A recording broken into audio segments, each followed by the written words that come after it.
Yo, what's up vlog? Welcome to my guys. And guys, welcome to my vlog. Touchdown.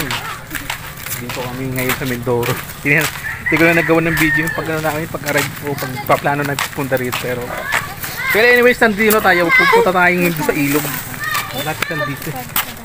Tignan yung paligid. Oh.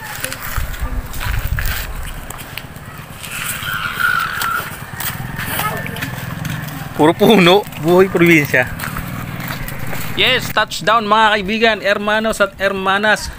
Nandito tayo ngayon sa may bayan ng Bansod, probinsya ng Oriental Mindoro. Pasensya na kahit hindi ko na na-video yung ating arrival dito sa may Calapan Pier.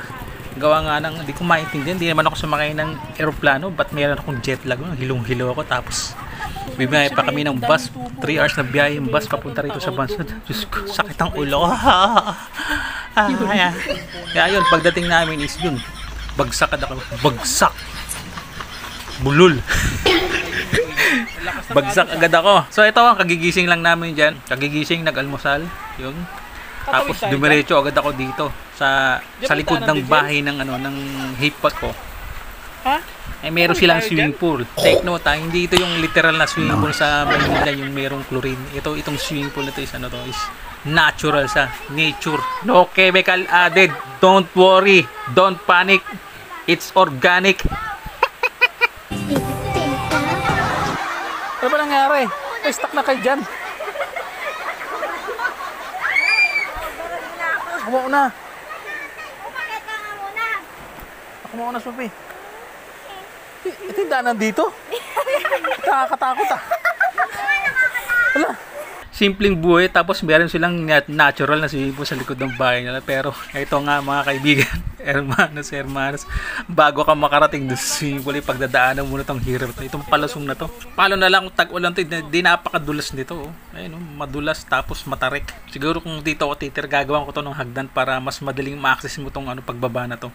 Kasi yan, kung makikita nyo agoy, Diyos ko, Diyos ko, seryoso. Bira ka, Pireman ka talaga. Ba't bigla mo pinapakita yung mukha mo? Akala ko syoko.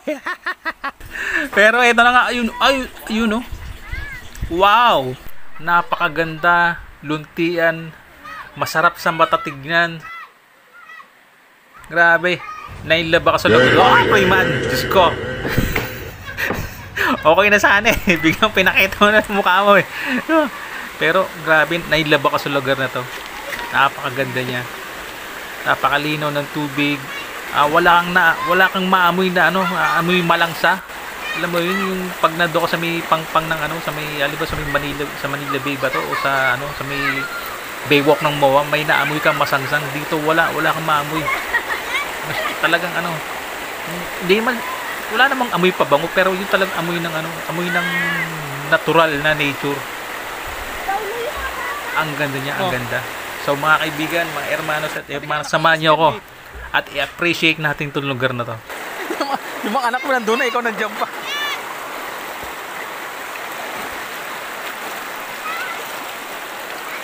Linaw ng tubig, no?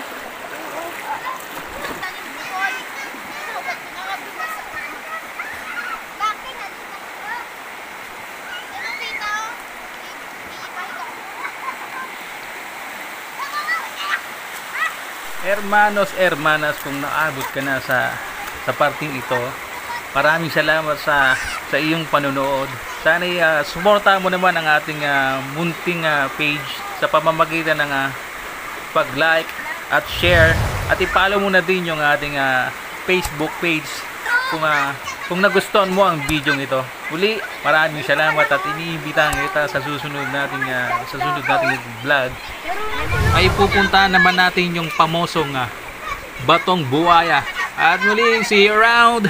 Ride safe, keep safe, and see you to the next one. Bye-bye!